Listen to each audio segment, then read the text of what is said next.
kesepakatan itu kedudukannya sama dengan undang-undang. Baik. Ini ada Ibu Ida Rosedia dari Garut. Silahkan Ibu Ayu. Kok hilang ininya? Silakan Ibu. Di-unmute dulu, Bu. Oh, ini ada pertanyaan menarik ini. Mohon bagaimana kalau suami istri sama-sama bekerja, bahkan boleh dikatakan penghasilan istri lebih besar. Pertanyaannya penghitungan pembagian harta warisan gimana? Anak perempuan dan laki-laki. Mereka beda agama. Nah, ini persoalan penghasilan itu, Ibu. Dalam konsep harta gonogini, harta yang diperoleh dalam perkawinan tanpa melihat perolehan atas nama siapa. Jadi kalau saya kerja, istri saya tidak kerja, maka separuh dari penghasilan saya itu adalah milik istri saya. Demikian sebaliknya, istri saya kerja, saya cuma jadi suami romantis, rokok makan gratis. Maka separuh dari penghasilan istri saya itu adalah milik saya. Itulah konsep harta gonogini. Nah, yang namanya harta gonogini itu ketika salah satu meninggal, maka mereka memperoleh separuh bahagian. Sisa separuhnya itulah jadi warisan. Bagaimana dengan anak-anaknya kalau ada Islam dan non-Islam? Kalau ternyata mereka itu tidak bisa menyelesaikan secara hukum, maka secara kekeluargaan maksud saya, maka harus diselesaikan secara hukum. Kalau yang meninggal itu orang Islam, maka diadili di pengadilan agama. Tapi kalau yang meninggal itu non-Islam, maka harus diadili di pengadilan negeri. Kalau diputuskan dengan pengadilan agama, kalau mereka tiga perempuan, satu laki-laki, maka porsi anak laki-laki itu adalah 2/5. Anak perempuan dapat 1/5. Dari mana limanya itu?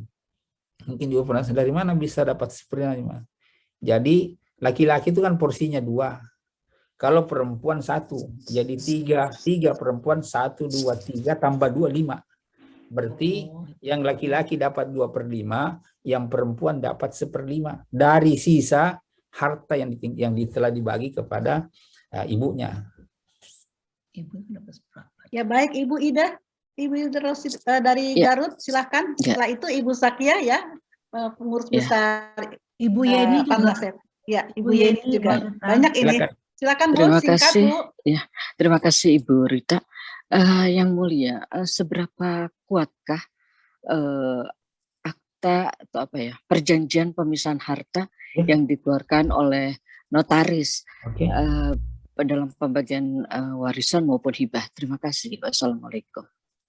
Jadi terkait pembagian yang dibuat secara notaril, sepanjang itu tidak melanggar syarat formil. Yang saya maksud syarat formil adalah mereka setuju, Ibu.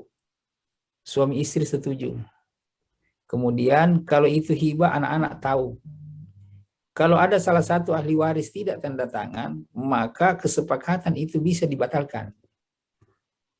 Tetapi kalau syarat formilnya terpenuhi, yakin bahwa itu sempurna dan mengikat. Arti sempurna artinya tidak perlu dibuktikan lagi. Yakin bahwa itu adalah sebuah kebenaran yang harus diikuti oleh hakim.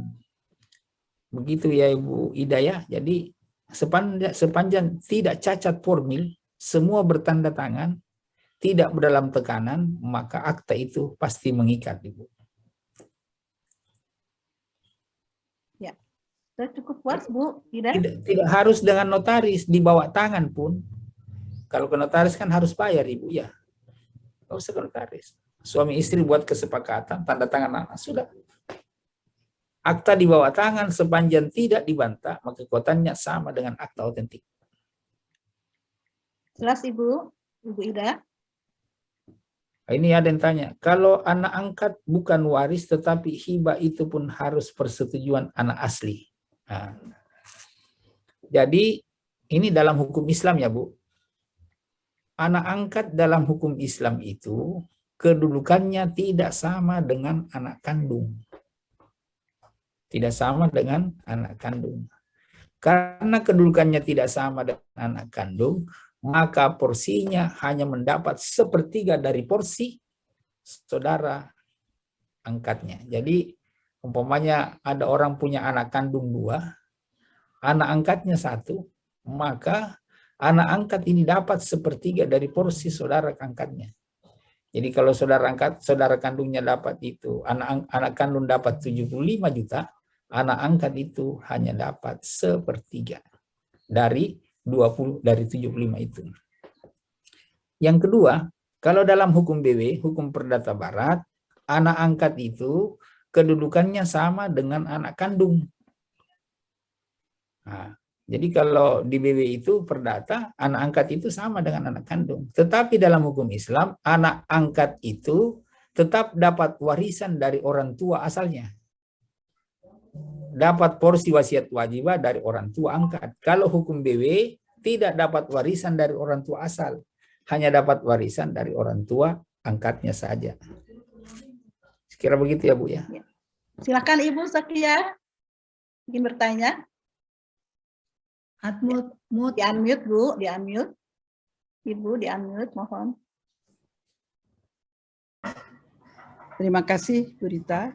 Ya. Assalamualaikum Pak Haji Siraj. Saya ingin menanyakan apakah dalam hukum waris Islam ada gonogini?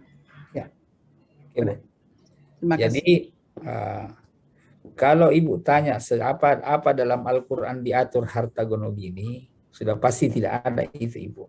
Nah, tetapi karena Indonesia ini tidak menerapkan hukum Islam seperti yang kita yakini, ada namanya kompilasi hukum Islam, sehingga rujukan pengadilan agama itu menggunakan hukum Islam produk ulama Indonesia.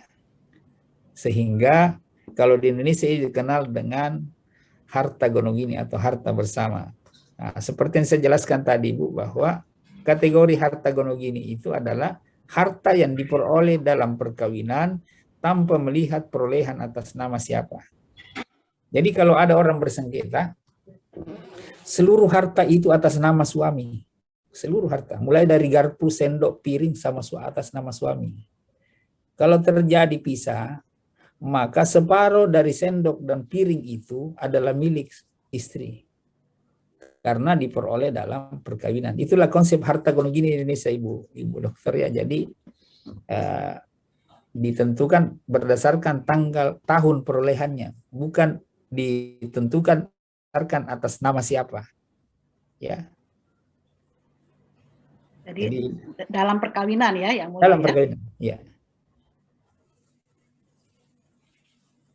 Sudah ya Ibu Zakia? Terima kasih. Ya. Kembali kepada Ibu Dewi, Ibu Yeni. Tati Pedayani. Ibu Ya. Terima kasih. Ibu Dewi dulu ya Bu, maaf. Oh ya. Terima kasih Bu Rita. Assalamualaikum yang mulia. Silakan Ibu. Saya ingin menanyakan, saya punya saudara meninggal dan istrinya lain agama. Oke. Anaknya wanita seorang dari perkawinan yang dahulu. Suami yang meninggal ini mempunyai 2 rumah. Sebelum meninggal, suami berpesan kepada anak bahwa rumah yang di Jakarta untuk anak, rumah yang di Bogor untuk istri. Ya. Pertanyaan saya yang mulia, benarkah saya melaksanakannya ini? Karena ini adalah tanggung jawab saya nanti di mata Allah. Terima kasih. Oke Ibu, terima kasih Bu. Jadi ini namanya amanah ya, diamanahkan ya. Jadi tugasnya Ibu adalah mendudukkan seluruh ahli waris bahwa ini ada amanah almarhum. Rumah Jakarta buat anak, rumah Bogor buat istri. Kalau ternyata ahli waris itu sudah setuju, maka tidak harus ke pengadilan. Cukup ditulis saja. Mereka Tetapi kalau dia tidak setuju, maka harus diselesaikan di pengadilan agama. Nanti pengadilan agama yang memutuskan berapa bahagian istri. Ya, jadi Kalau bahagian istri itu tentu separuh dari harta itu harta gonogini milik istri. Nah, ditambah lagi karena dia non-Islam, maka dia kan dikategori bukan ahli waris. Maka diposisikan adalah sepertiga dari bahagian ahli waris yang sederajat. Jadi tidak sebesar yang diharapkan seperti ketika dalam posisi sebagai ahli waris. Jadi laksanakan, hadirkan seluruh ahli waris, panggil ini, kalau tidak selesai maka harus ke pengadilan. Terima kasih ya. Terima kasih Ibu. Ya, silakan Ibu Hertati. Dari mana Ibu? Silakan Ibu di-unmute supaya cepat ini.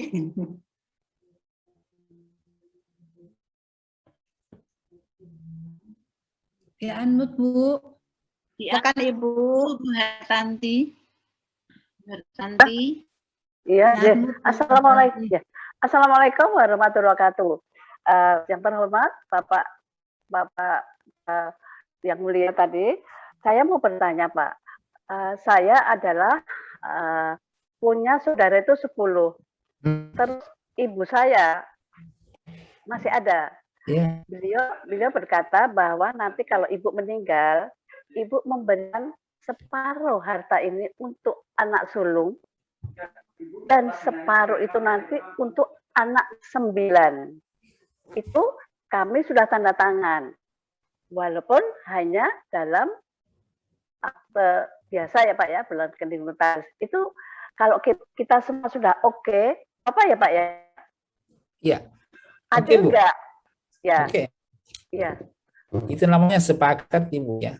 Yang namanya sepakat itu, ya, maka kita pakai aturan. Terserah kita sepakatnya berapa. Oh, kalau kita Ibu, sudah ya?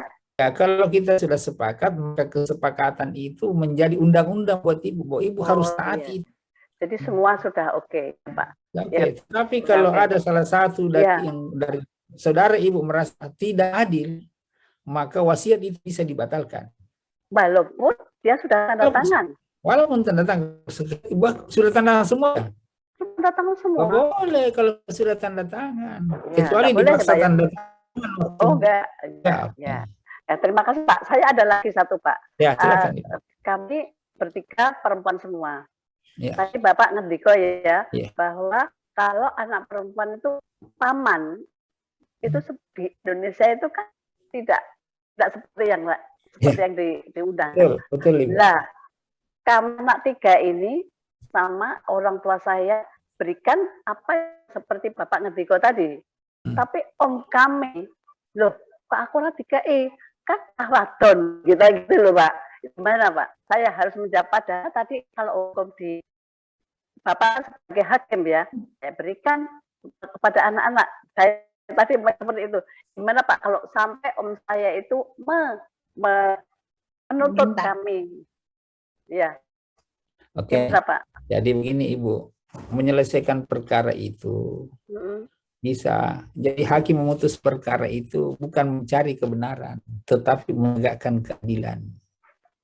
Sangat tidak adil memberikan sesuatu kepada orang yang tidak pernah berkontribusi. Kok tiba-tiba menuntut, padahal ketika ponakan itu butuh sesuatu, dia tidak pernah menunjukkan batang hidungnya untuk datang membantu. Ketika ayahnya meninggal, tiba-tiba datang, saya juga mau warisan bapak kamu. Kalau saya hakimnya, saya tidak kasih itu. Nah, kalau saya merasa dia tidak punya kontribusi membesarkan ponakannya. Tapi itu harus diselesaikan di pengadilan, Pak. Harus pengadilan, Ibu. Mudah-mudahan saya hakimnya saya adilkan seperti itu, Ibu. Mudah-mudahan, Pak ya. Terima kasih, Pak. Ada satu lagi, maaf ya, Pak ya. Misalnya, saya itu punya anak angkat, Pak. Ya. Anak angkat saya itu tadi kan tidak dapat ya, kalau hukum perdata dapat. Anak angkat saya itu karena sudah dari bayi saya timbang-timbang, alangkah kasihannya kalau saya nanti tidak ada, dia tidak mendapatkan apa yang telah saya dapatkan. Nah, pada saat dia itu sudah dewasa, saya belikan rumah. Saya belikan rumah atas nama dia. Nah, sama bapaknya. Sudah selesai. Pada saat suami saya tidak ada dari saudara, loh apa dia punya uang pada saat itu sudah beli rumah kayak gitu loh Pak, itu kami sah nggak Pak itu untuk anak angkat yang saya angkat tadi Pak? Oke. Saya tidak mau persoalkan sah tidaknya anak angkat itu, sebab anak angkat itu harus dengan putusan pengadilan. Maaf Pak, dan saya bikinkan surat keterangan lahir di pengadilan. Saya ambil dari pengadilan. Oke, berarti secara hukum sebagai anak angkat. Oke. Saya kira itu namanya hibah. Hibah itu sepanjang tidak melebihi sepertiga maka sah-sah saja. Jadi sepertiga dari total harta peninggal almarhum itu tidak lebih dari sepertiga yang diberikan, maka itu sah. Saya kira kalian bisa. Oh, kenapa Pak? Ya, sudah ya Bu. Satu lagi Bu, maaf ya Pak tadi bilang suami romantis. Suami romantis zaman sekarang kan banyak kan Pak. Kita sudah sendiri terus dapat suami romantis. Begitu suami romantis ini terjadi sesuatu, ya minta harta separuh itu betul nggak? Gonogini itu betul nggak Pak? Karena kita dapatnya sama dia itu masih, saya sudah sendiri, dia juga sendiri, tapi dia romantis. Rokok makan gratis. Oke Bu, yang saya katakan tadi itu, jadi kalau pendekatan normatif, maka separuh dari harta istri itu yang diperoleh jadi harta gonogini. Nah, kalau dipertimbangkan hal lain bahwa ternyata dia cuma numpang hidup, itu ceritanya lain, ya. Tentu hakim akan memutus seadil-adilnya bahwa tentu tidak pantas dikasih separuh. Saya pernah mengadili perkara sengketa harta gonogini.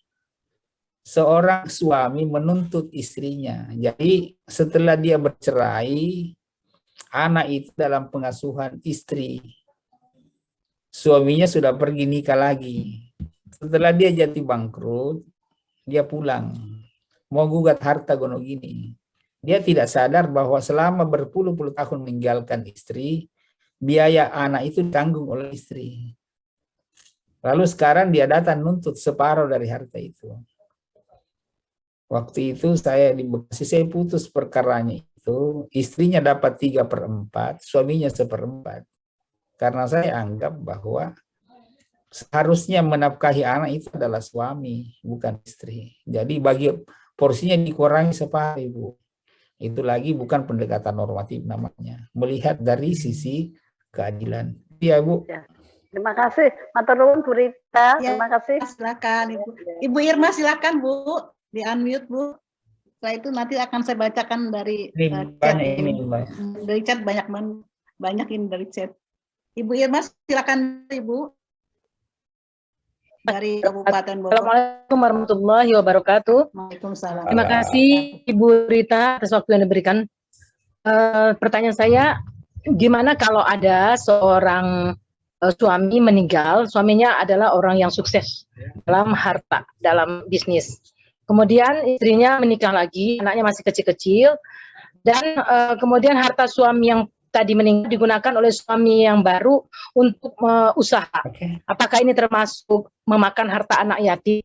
Itu aja Ustadz. Terima kasih.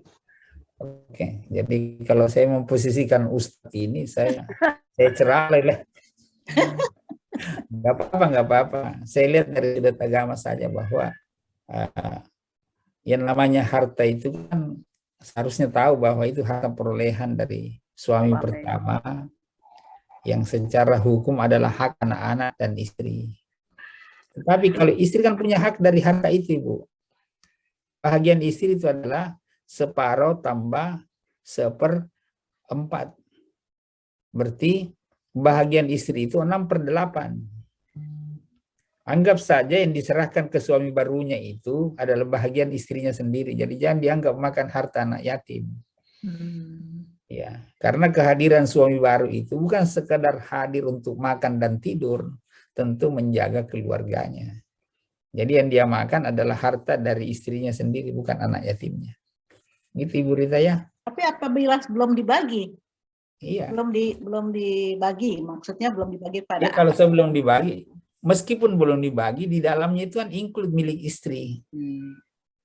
Ya. Tinggal dihitung berapa boni yang digunakan selama dia suami istri. Hitung aja komplit, dihitung berapa. Tinggal dihitung ketika ada sengketa pembagian waris, mau dipotong bahagian istri karena sudah membiayai suami barunya. Kalau jatah istrinya sudah habis ini, jadi jatah istrinya sudah habis, baru pembagian harta dari untuk anaknya terpakai sama dia, berarti itu baru makan harta anak yatim ya, Pak? Betul, iya. Oke, terima kasih, Saya Pak. mau minta bantuan mungkin. Bu Rita, moderator. Ya. Moderator, saya baca chat ini, izin Boleh? Pak Hakim. Ya. Silakan. Ada bapak-bapak juga yang nanya ini rupanya Pak Hakim. Dari namanya Hairil Umriza. Alhamdulillah Bapak. Saya baca Pak Hakim ya, izin ya. Ya, silakan. Pewarisan berdasarkan hukum Islam, Al-Quran, hadis, dan ijma ulama.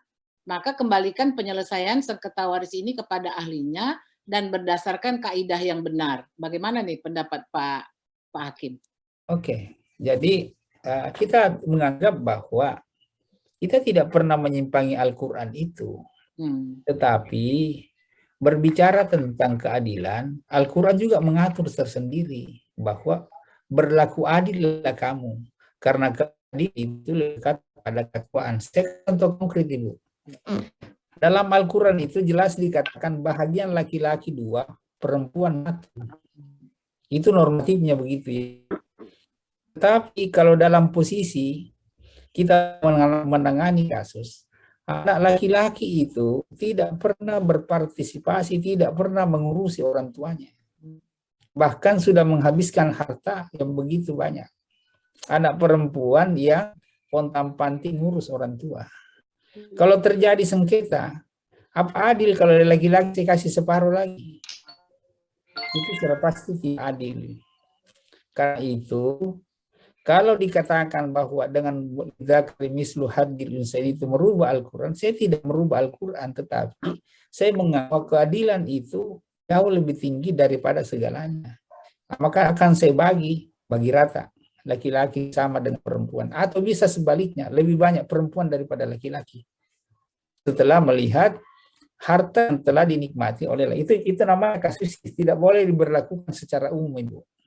Secara kasuistis. Kalau secara umum tidak boleh kita menyimpangi Al-Quran itu. Itu ya, Bu ya. Terima kasih Pak. Jelas. Mungkin masih ada, saya kok nggak bisa dibaca di sini. Bu mertua meninggal, bapak mertua menikah lagi. Bapak mertua tidak mau bikin fatwa waris. Bagaimana solusinya? Oke. Jadi, kalau hal itu tidak bisa diselesaikan secara kekeluargaan, maka harus diajukan gugatan waris. Gugat itu mertua. Tetapi yang menggugat bukan menantu. Tidak boleh menantu menggugat mertua. Yang menggugat adalah anak kandungnya sendiri. Jadi menantu jangan ikut-ikut nimbrung karena tidak punya hak. Yang namanya warisan itu antara anak, antara ayah dengan anak, bukan antara mertua dan menantu.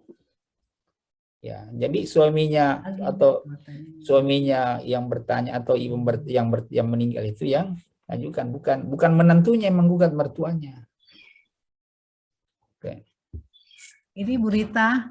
Seorang sebelum nikah sudah bekerja dan sudah memiliki rumah sendiri serta harta lainnya. Bagaimana untuk pembagian harta warisnya? Nah, sebelum menikah sudah punya sendiri serta harta lainnya. Harta bawaan. Ini dari Ibu Sri Rahayu. Ya. Seorang sebelum sudah bekerja dan sudah memiliki rumah sendiri serta harta lainnya. Bagaimana untuk pembagian harta warisnya? Harta yang diperoleh sebelum menikah namanya harta bawaan. Itu bukan harta gonogini. Kalau ternyata yang meninggal itu adalah suami, maka ini hanya dapat 1/8. Tapi kalau meninggal itu adalah istri, maka suami dapat 1/4 kalau tidak punya anak, 1/4 kalau punya anak. Jadi yang namanya harta dalam yang ada sebelum nikah namanya harta bawaan. Oh, ini ada lagi satu, Ibu Dia Supardi. Orang tua saya, ibu meninggal duluan setelah beberapa tahun bapak menikah lagi. Bapak punya harta perhiasan ibu, mobil dan lain-lain. Tetapi barang tersebut habis oleh istri baru bapak saya.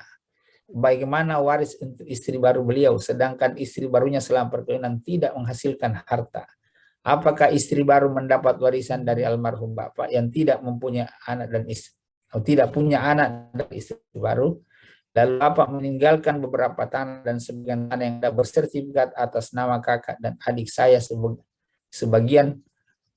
Apakah tanah yang sudah bersertifikat atas nama kakak dan adik saya sudah menjadi hak milik mereka? Bagaimana pembagian waris anak yang berjumlah 6, 3 laki-laki, 3 perempuan, dan istri baru beliau? Oke. Kalau harta itu, kalau sudah beralih bukan atas nama almarhum, maka tidak bisa diwariskan. Berarti punya anak itu, ya. Nah, kalau harta yang ditelusuri adalah mana harta yang masih atas nama almarhum. Kalau sudah atas nama anak tidak bisa digugat, itu kan atas nama anak, bukan atas nama almarhum, ya. Kalau ditanya anaknya ada 6, 3 laki, 3 perempuan, maka bahagiannya adalah laki-laki dapat 2/9. Anak perempuan dapat 1/9. Istri dapat 1/8. 1/8 dari harta di luar harta yang sudah diserahkan kepada anak. Bukan diserahkan, yang atas nama anak, ya. Ini ada lagi dari Ibu Dina. Dari 10 anak yatim, 5 anak yatim hanya dapat separuh dari bagian karena dipinjam kakak sulung. Sebagai anak bungsu harus bagaimana? Sementara kakak sulung tidak mengakuinya. 10.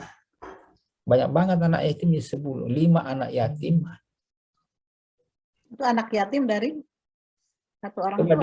Coba ditanya langsung, Bu, biar saya paham. Karena ya, dari Ibu bantuan Ibu. Dina dari Pekalongan. Silakan Ibu. Dina, Bu Dina. Ibu Dina dari Pekalongan. Oh, Dina. Kalau Bu Dina. Ibu Dina silakan. Bu Dina di Atmut, Bu Dina. Mohon cepat, Bu. Ibu Dina. Cabang Pekalongan. Tidak ada ya? Mungkin.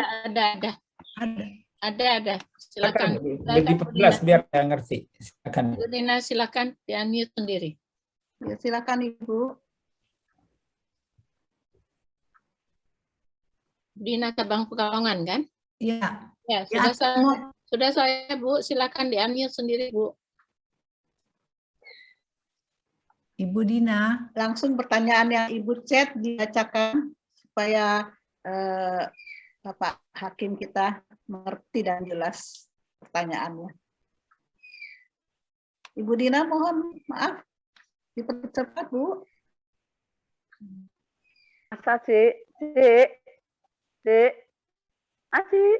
Silakan Ibu. Ibu Dina.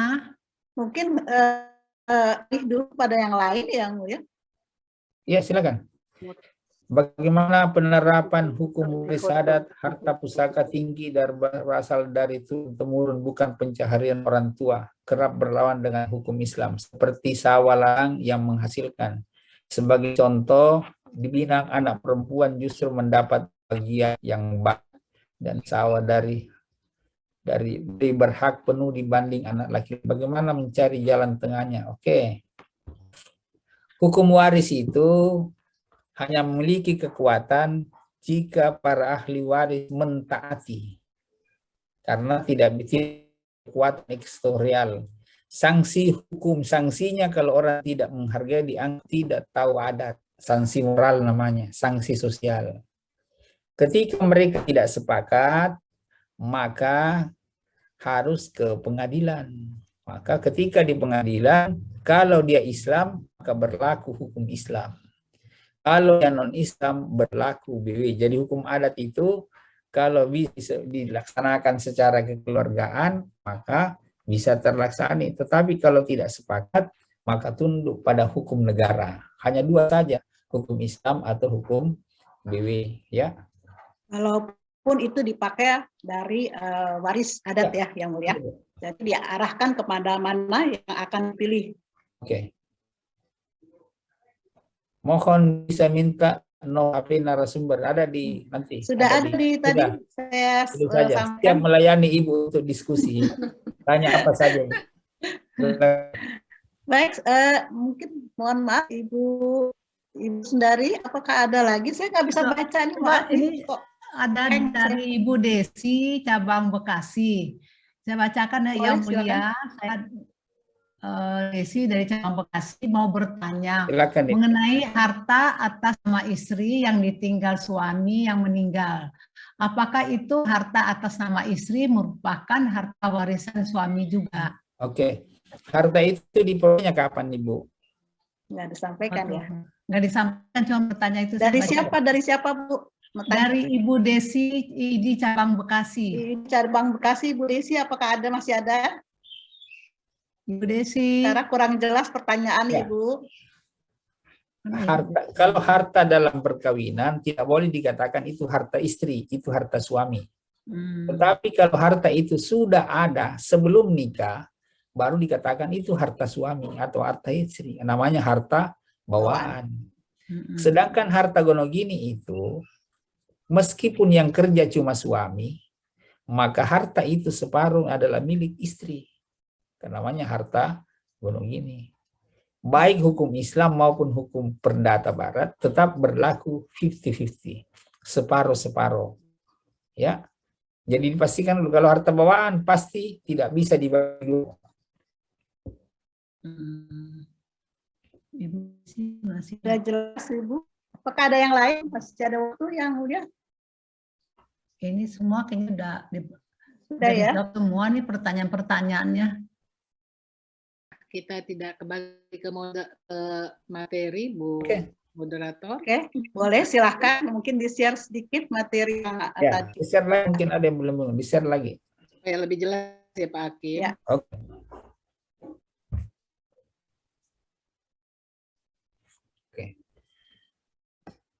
Oke, ini terkait dengan kewenangan. Oke. Perlu Ibu tahu bahwa ini dulu. Pengadilan agama, biar Ibu ngerti. Ya. Jadi di pengadilan agama itu bukan orang cerai itu yang kita adili. Di pengadilan agama itu ada orang bersengketa tentang sengketa pengasuhan anak. Ada orang bersengketa tentang nafkahnya tidak dibayar. Ada orang bersengketa karena warisannya belum terbagi. Ada orang bersengketa karena wasiatnya tidak memenuhi rasa keadilan. Ada orang bersengketa karena tanah wakafnya itu dianggap merugikan ahli waris. Jadi dahulu itu ada orang karena merasa bahwa wakaf itu adalah ibadah yang sangat luar biasa sehingga seluruh hartanya diwakafkan. Ketika dia meninggal, ahli warisnya bingung. Loh, kalau semuanya diwakafkan kita dapat apa? Hal yang seperti itu bisa menjadi kewenangan pengadilan agama agar wakaf itu dibatalkan. Kenapa dibatalkan? Karena melebihi porsi. Hal lain, wakaf itu bisa dibatalkan kalau fungsinya tidak sesuai lagi. Jadi kalau ada orang mewakafkan ini tanah untuk masjid, ini tanah buat tanah kuburan. Tetapi dalam perjalanan waktu, lokasi itu dirubah jadi pasar. Ahli waris boleh menggugat. Ini kan bukan buat pasar, ini buat masjid. Makanya wakafnya bisa dibatalkan. Itu contoh sederhana bahwa di pengadilan agama itu semua sengketa yang terkait dengan hukum Islam harus diselesaikan di pengadilan agama. Tidak salah juga saya singgung bahwa orang yang mengajukan gugatan cerai di pengadilan agama itu adalah orang yang pernah melakukan pernikahan secara Islam. Kalau dalam perjalanan waktu yang bersangkutan pindah agama, ketika ada masalah dalam perkawinan, maka yang bersangkutan tetap harus ke pengadilan agama, meskipun dia tidak Islam lagi. Demikian sebaliknya, orang dahulu nikahnya di catatan sipil, sekarang dua-duanya jadi Muslim. Kalau terjadi sengketa, maka yang bersangkutan harus ke pengadilan negeri, bukan pengadilan agama, meskipun dia sendiri orang Islam. Baik, mohon di-share lagi, Bu.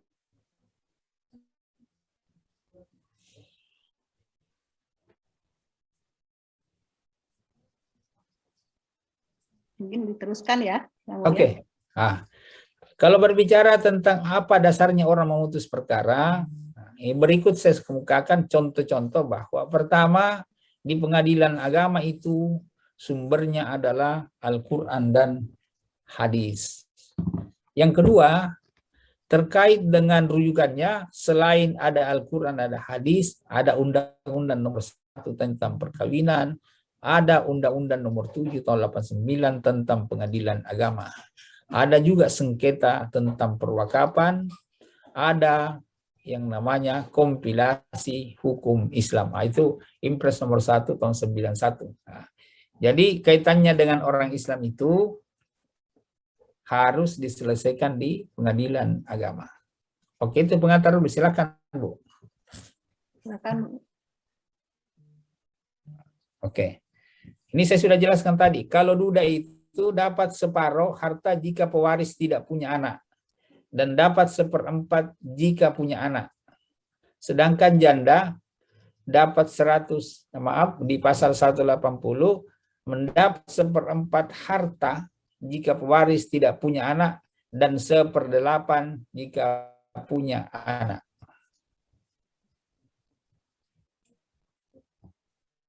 Ijtihad. Ijtihad, oke. Nah, seperti yang saya katakan tadi bahwa Al-Quran itu tidak menjelaskan secara rinci kasus per kasus. Ada hal-hal tertentu yang mungkin terjadi di luar dugaan kita. Contohnya begini, Ibu. Anak angkat itu jelas dalam Al-Quran bahwa anak angkat itu tidak sama dengan anak kandung. Tetapi di kehidupan sosial, kadang kita dibenturkan. Ada orang punya anak angkat dan punya anak tiri. Kalau mereka bersengketa selalu bertanya, kalau anak angkat dapat bagian, kenapa saya anak tiri tidak? Yang sudah jelas bahwa anak angkat itu tidak ada hubungan darah dengan ahli waris. Kalau anak tiri kemungkinan masih ada karena salah satu dari almarhum itu adalah ibunya atau bapaknya. Itu juga salah. Dalam konsep seperti itu, maka yang sering dilakukan adalah kita mengambil ijtihad, kita berijtihad, cari aturan apa yang menjadi dasar untuk memberikan hak orang yang dianggap punya hak terhadap harta itu. Oke? Ada yang bertanya? Silakan, Bu.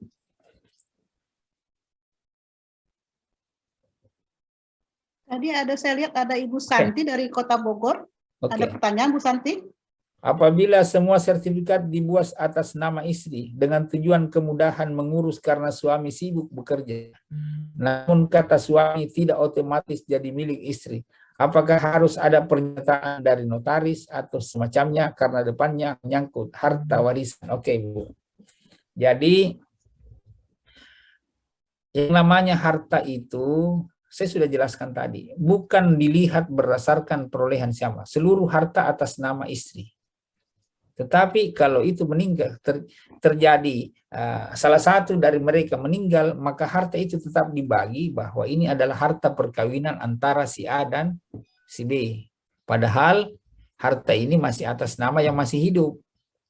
Maka itu tetap dibagi waris karena jelas itu. Jadi selalu diukur nikahnya kapan, meninggalnya kapan, belinya kapan. Kalau dia nikah di tahun 90, harta dibeli tahun 92 hari setelah nikah, maka itu harta gonogini. Maka tetap harus dijadikan budel waris. Dikalikan separuh sebagai harta gonogini, lebihnya jadi harta warisan. Tidak harus ke notaris, Bu. Tidak harus ke notaris itu. Ya. Apakah itu harus segera dibagikan walaupun istri masih ada? Iya, seharusnya dibagi biar tidak menimbulkan konflik ke depan. Salah satu yang meninggal sudah harus dibagi harta warisannya, Bu. Apabila tertunda-tunda? Iya. Kalau tertunda-tunda nanti ke depan akan ada konflik ya? Ada konflik, ya. Ini ada lagi. menikah. Coba ada ini atas nama siapa ini Ibu? Walaupun kita Muslim, bolehkah kita memilih punya sengketa warisan berdasarkan hukum perdata Barat? Oke. Nah, itu tadi saya katakan Ibu. Ketika kita sudah sepakat, hukum apapun boleh digunakan. Tetapi kalau terjadi konflik, harus ke pengadilan. Kalau dia Islam, maka ketika di pengadilan agama, yang diterapkan adalah hukum Islam. Kalau dia non-Islam, harus ke pengadilan negeri. Jadi kalau namanya sepakat, silakan gunakan hukum apa saja. Mau dibagi rata, mau tidak menerima, silakan. Sepanjang ahli warisnya sepakat. Ya. Apabila ini mereka sepakat untuk diajukan ke pengadilan negeri, padahal mereka kedua-duanya sebagai beragama Islam, apakah tidak boleh? Nah, kalau kedua-duanya, berarti kan ada kata sepakat dong. Ya. Nanti pengadilan akan mengatakan bahwa saya tidak berwenang mengadili itu karena ini wilayahnya pengadilan agama. Ada kompetensi absolut. Ya. Jadi sama juga ke dokter, dia ahli jantung, tapi dia sepakat kita ke ahli apa? Tidak bisa sepakat, nanti ada bapaknya kan malpraktik namanya. Sama juga dengan pengadilan itu. Kalau bukan kewenangannya, pengadilan akan mengatakan tidak berwenang mengadili perkara ini. Ya. Baik. Mungkin disambung lagi, Bu Eda, Bu Linda. Ya, oke.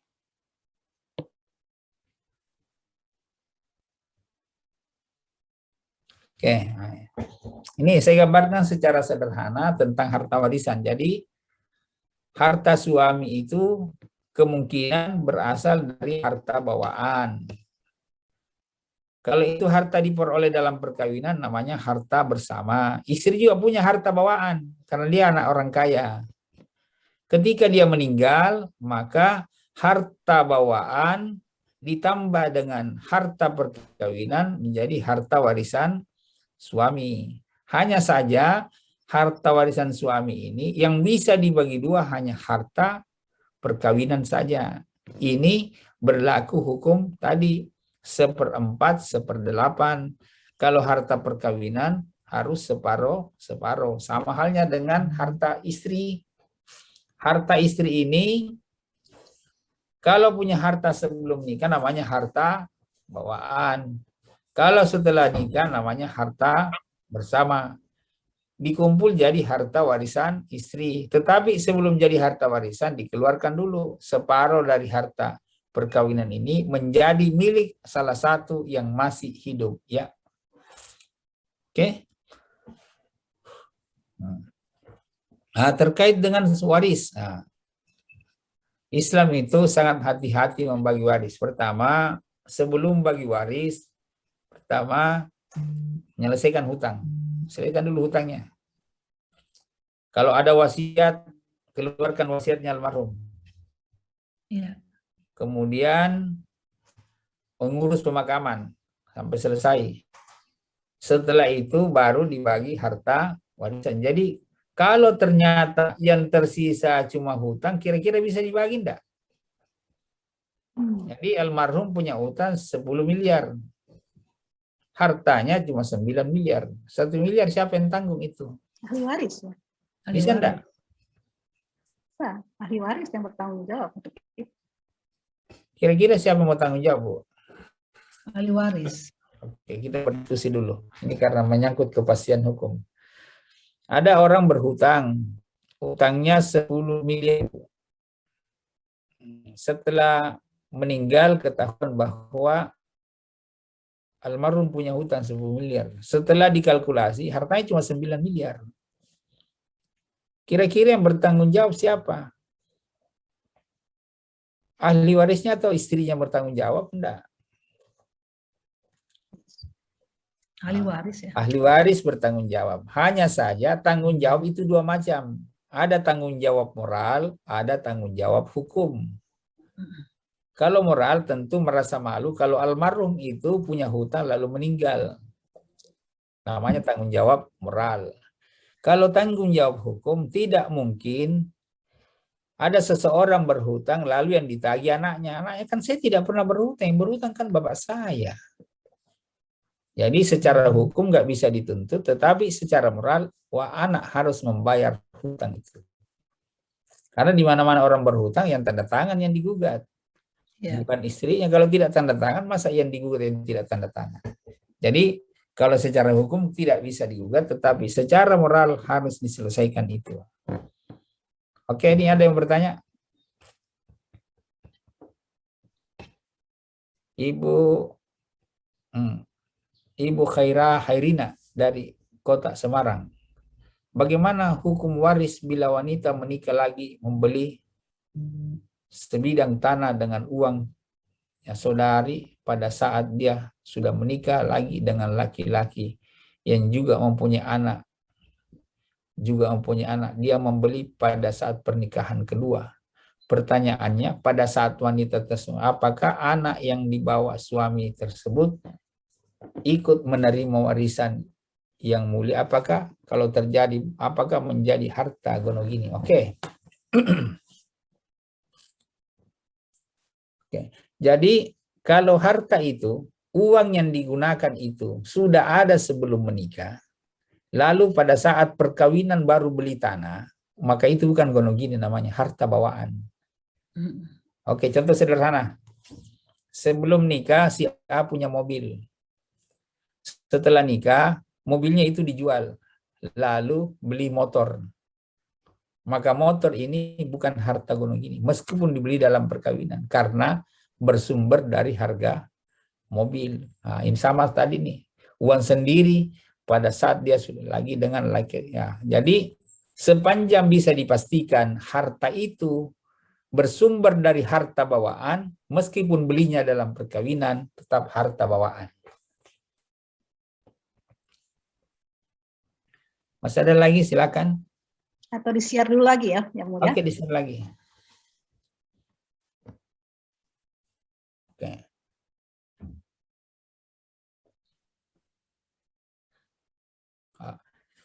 Jadi harta warisan saya sudah jelaskan tadi. Lanjut aja Bu, seperti tadi, hampir sama kok ini. Ya. Nah, ini macam-macam ahli waris. Nah, ahli waris itu namanya zawil, bukan zawil furud, zawil furud. Salah tulis ini. Nah, zawil furud itu adalah ahli waris yang sudah ditentukan bahagiannya. Siapa saja itu? Suami, istri, ayah, ibu. Jadi tidak pernah terhalang ini suami, istri, ibu. Kalau meninggal suami maka istri tetap dapat, ayah, ibu dalam dapat. Bagiannya sudah jelas, tidak bisa dikurang-kurangi. Nah, sedangkan aswa itu artinya sisa. Jadi setelah yang tiga di atas itu, ayah atau suami, kakek, nenek dapat, maka sisanya kepada anak. Anak itu kemungkinan bisa terjadi tidak ke anak tetapi ke saudara kandung. Karena almarhum tidak punya anak, maka beralih kepada saudara kandungnya. Nah, dicari sampai sejauh-jauhnya, mana yang paling dekat.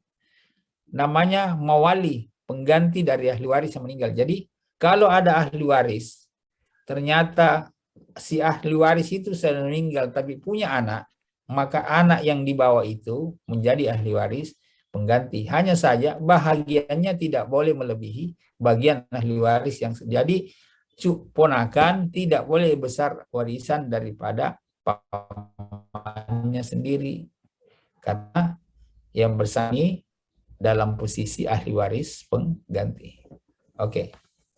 Ini bukan zawil furud ya. Syarat menjadi ahli waris. Syarat menjadi ahli waris. Nah, pertama harus menjadi ada hubungan darah dan ada hubungan perkawinan.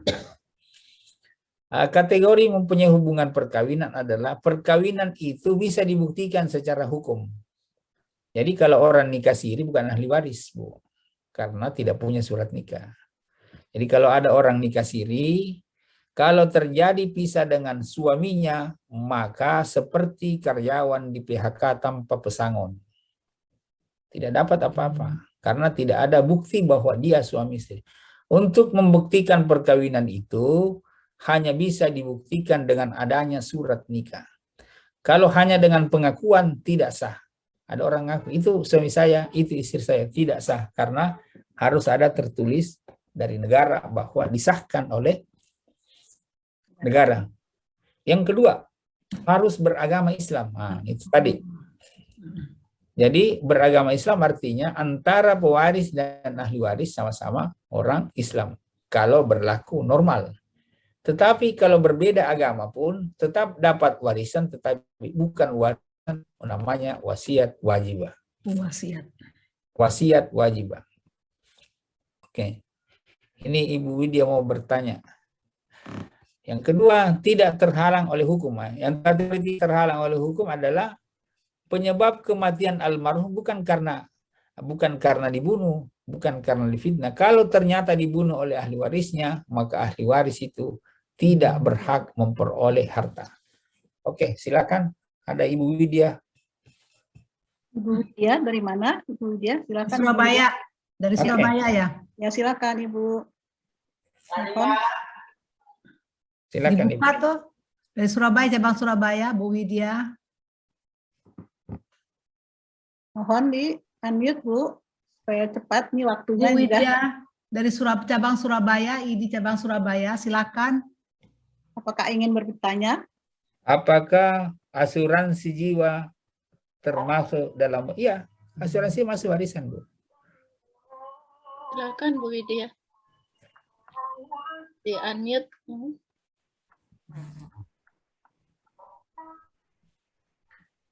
Ibu Widya dari cabang Surabaya, silakan.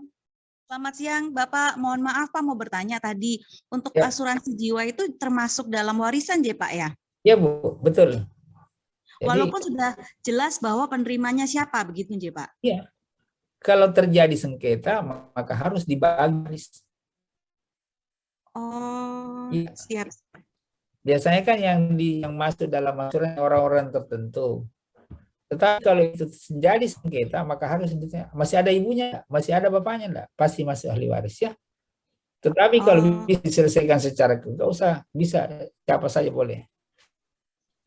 Seorang pernah berhutang kepada mertua saya dengan jaminan sertifikat rumah. Sampai yang berhutang meninggal dunia tersebut belum terbayar. Mertua saya sudah meninggal. Apakah sertifikat rumah yang dari berhutang harus kita kembalikan ke ahli waris yang berhutang? Ini persoalan, kalau mau dikembalikan silahkan Bu. Kalau mau ditahan juga nggak apa-apa, karena Ibu berhak untuk menahan. Tapi kalau Ibu ikhlas tidak dibayar hutangnya, silahkan dikembalikan saja. Ini tadi, mohon maaf ya Bu Rita, tadi saya menjawab pertanyaan Widya dari cabang Surabaya, tadi dia chat, maaf mau tanya, walaupun kita Muslim, bolehkah kita memilih penyelesaian sengketa warisan berdasarkan hukum perdata Barat? Mohon terima kasih. Oke, atas jawabannya Bapak. Oke, jadi kalau berbicara kompetensi absolut Ibu, pengadilan agama itu hanya mengadili orang-orang yang beragama Islam. Kalau ada orang lain mau masuk tidak boleh. Sama juga di pengadilan negeri. Nggak boleh mengadili perkara kalau dia orang Islam. Pasti dinyatakan tidak berwenang mengadili perkara ini. Ya Bu ya. Sudah ada kompetensinya Bu. Ya itu Bu. Oke. Itu pertanyaannya. Mungkin waktu juga yang sudah. Ini bagus nih Bu, ada pertanyaan satu Bu dari Nurul Abdianti Pak. Ya silakan. Seseorang pernah berhutang kepada mertua saya. Sudah saya baca. Oh udah ya tadi ya, maaf. Udah Bu. Oke. Bu Desi, ya. Kalau ada lagi yang dari Bu Dina dari Pekalongan tadi kayaknya sudah masuk, masih bisa nggak ya? Silakan Bu. Tadi kan masalahnya kurang jelas tadi. Tadi agak sedang keluar, sekarang udah masuk lagi. Coba. Ya, Bu Dina, silakan Bu Dina. Bu Dina tadi bertanya, tapi kurang jelas pertanyaannya. Silakan Ibu, di-unmute. Langsung saja. Ibu Dina. Iya. Assalamualaikum. Waalaikumsalam. Silakan Ibu. Saya mau menanyakan itu dari 10 anak, ya. Saya anak yang bungsu. Iya Bu, terus? Dulu masih masih yatim. Yang yatim ada 5. Ya, terus? Yang yatim ada 5. Semua kan yang tua-tua kan dapat yang tanah banyak. Terus yang kecil-kecil kan cuman dapatnya emas 1 kilo. Emas 1 kilo itu diambil kakak. Kakak sekarang punya banyak harta, tapi tidak mengakui. Jadi kami tidak dapat apa-apa. Oke. Dapatnya cuma sebagian kecil aja. Oke. Kalau seperti itu, maka harus diselesaikan di pengadilan, Ibu. Tinggal Ibu diinventarisir ada berapa harta itu, meskipun itu dalam bentuk sudah dikuasai oleh kakak atau adiknya, tetap dibudel, dikumpul jadi satu. Ya. Berapa laki-laki, Bu? Ada 8. Perempuan? Sebenarnya 12 sebenarnya. Yang masih hidup, yang masih hidup? Ya, yang masih hidup ada 8. Tidak, tetap, maaf. Ibu bersaudara 12 orang. Sebenarnya 12. 12 orang. Semuanya pernah masih hidup sekarang atau sudah meninggal? Masih hidup. Semuanya? Yang 4 sudah nggak ada. Yang meninggal itu ada anaknya enggak? Ada. Semuanya ada anaknya meninggal? Ada. Oke. Jadi ahli warisnya adalah ibu bersama saudara kandung bersama ponakan. Itu ahli waris namanya. Iya. Bahagiannya yang meninggal laki-laki atau perempuan, Bu? Yang meninggal laki-laki. Semuanya? Laki-laki semua. Oke. Jadi nanti ahli warisnya adalah ibu bersama saudara kandung tambah ponakan. Itu ahli waris. Pembagiannya adalah karena 12 ya, Bu ya? 12. Berarti 10 laki-laki? 8 laki-laki. 8 laki-laki, 4 perempuan? Iya. 4 perempuan ya? Iya. Oh, berarti yang laki-laki itu dapat 2/20. Yang perempuan dapat 1/20. Jadi dari mana dapat 20 itu? 8 kali 2, 16. Tambah 4 perempuan, 4 tambah 16, 20. Berarti laki-laki 2/20, perempuan dapat 1/20. Kalau ke pengadilan itu, maka semua akan dibudel nanti. Oke, ini jadi satu ya. Oke, ini ada pertanyaan yang dijapri ke saya. Tentang wakaf. Oke. Akta lahir atas nama saya sama suami, tidak ada adopsi. Apakah ini punya hak waris juga? Terima kasih. Oke. Pertama saya jawab bahwa kalau mau diberikan waris boleh-boleh saja. Oke. Satu lagi, kita sepakat sama orang tua mewakafkan tanah untuk masjid atas nama ayah yang sudah meninggal.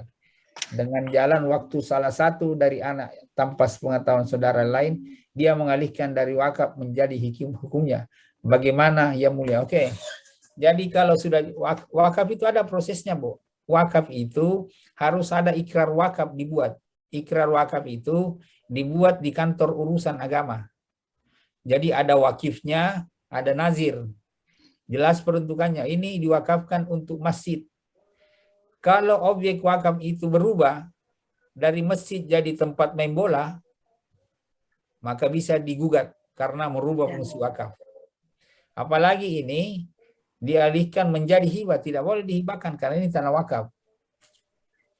Katanya kalau wakaf pahalanya mengalir ke orang tua yang sudah meninggal. Setelah diganti hibah, apakah pahalanya tetap mengalir ke orang tua yang meninggal? Jadi kalau hibah itu adalah harus yang punya hak atas tanah itu. Kalau orang meninggal gak bisa menghibahkan lagi, kan sudah meninggal. Kalau orang mau menghibahkan di saat masih hidup, kalau sudah meninggal, siapa pemberinya, siapa penerimanya. Jadi tidak boleh dirubah dari wakaf menjadi hibah. Karena pemiliknya sudah tidak ada lagi. Gitu Ibu ya.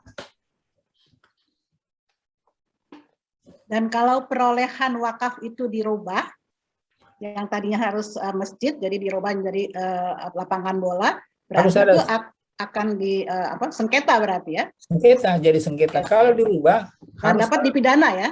Bisa dipidana. Jadi harus atas persetujuan ahli waris. Jadi kalau ayah saya mewakafkan tanah, lalu mau dirubah, ini karena sudah tidak ada orang mau sholat, kita mau jadikan sepak bola saja. Harus atas persetujuan ahli waris. Kalau tidak, maka dikembalikan kepada ahli warisnya.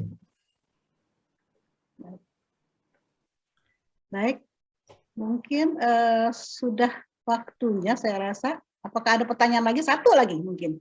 Ada? Saya buka satu pertanyaan. Maaf, boleh Bu Rita? Ya. Saya. Tadi ya, Bu Purti, silakan Bu Purti. Ya, makasih. Assalamualaikum Pak Hakim.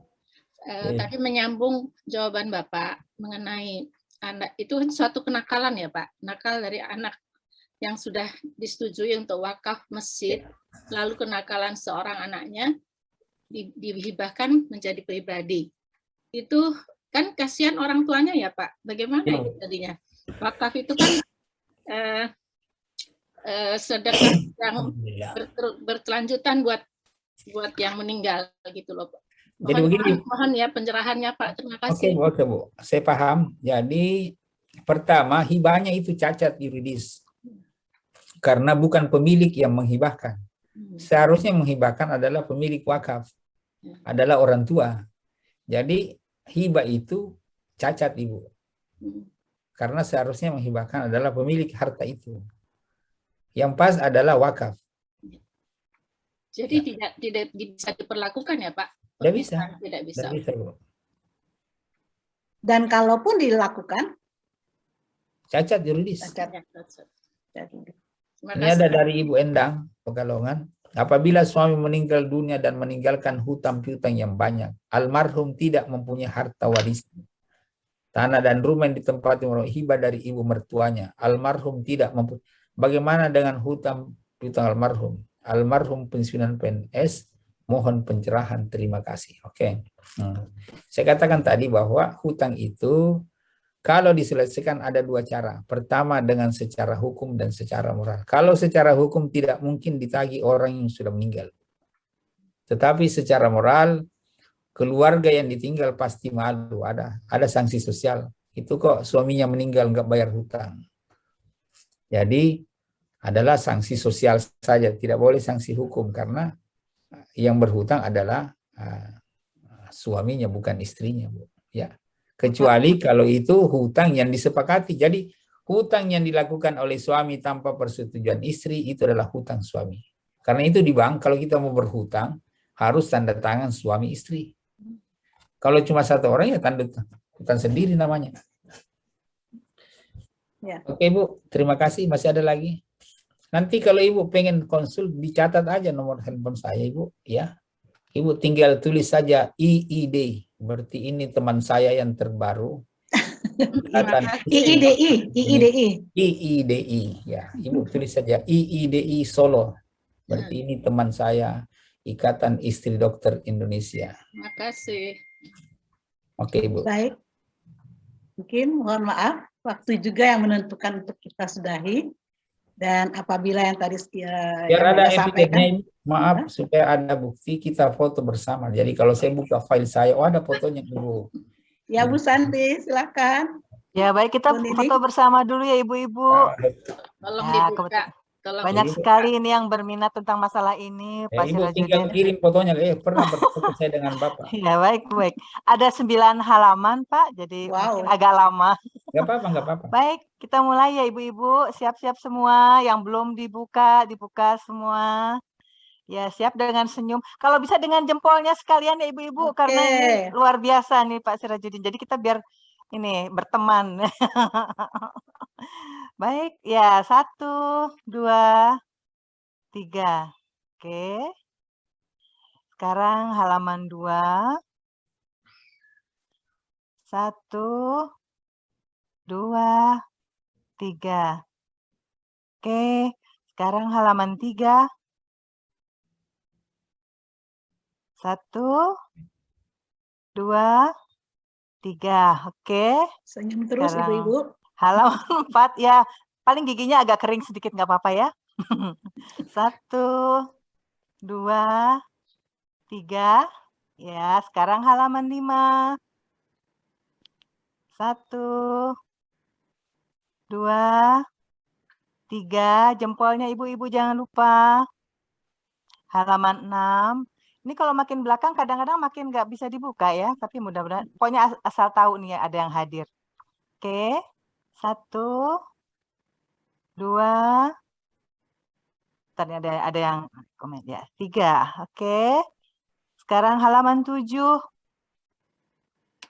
1, 2, 3. Oke, halaman 8. Oke, 2 lagi ya. 8. 1, 2, 3. Oke, sekarang halaman terakhir 9. 1, 2. Bentar, ini ada komen sebentar ya. Ya, 1, 2, 3. Oke, terima kasih.